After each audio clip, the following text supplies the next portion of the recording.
Ang mabuting balita mula sa langit sa araw na ito. Alleluia, Alleluia! Amang Diyos ni Hesukristo, ang salita mo'y totoo, kami ay pabanalin mo. Alleluia, Alleluia!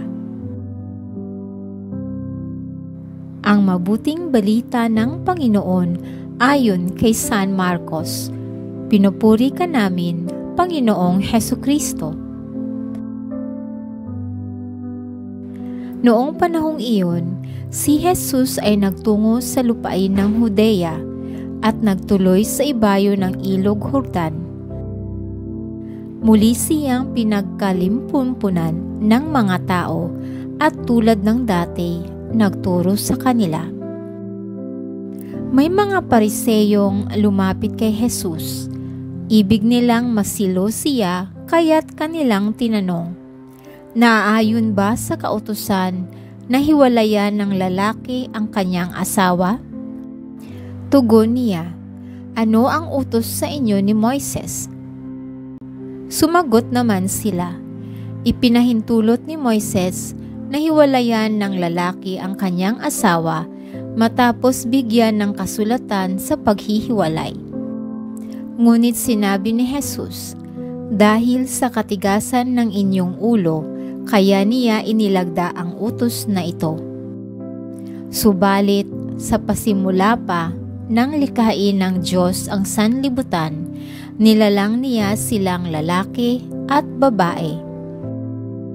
Dahil dito'y iiwan ng lalaki ang kanyang ama at ina, at magsasama sila ng kanyang asawa, at sila'y magiging isa. Kaya't hindi na sila dalawa kundi isa. Ang pinagsama ng Diyos ay huwag paghiwalayin ng tao." Pagdating sa bahay, ang mga alagad naman ang nagtanong kay Jesus tungkol sa bagay na ito. Sinabi niya sa kanila, "Ang sinumang lalaking humiwalay sa kanyang asawa at mag-asawa ng iba ay gumagawa ng masama sa kanyang asawa.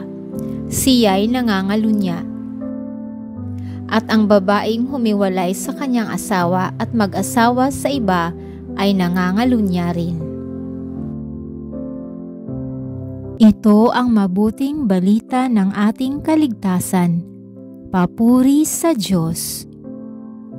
Maraming salamat po sa inyong tulong na maipalaganap ang mabuting balita ng Poong Jesus sa lahat ng mga Pilipino sa buong mundo. Pagpalain nawa tayong lahat.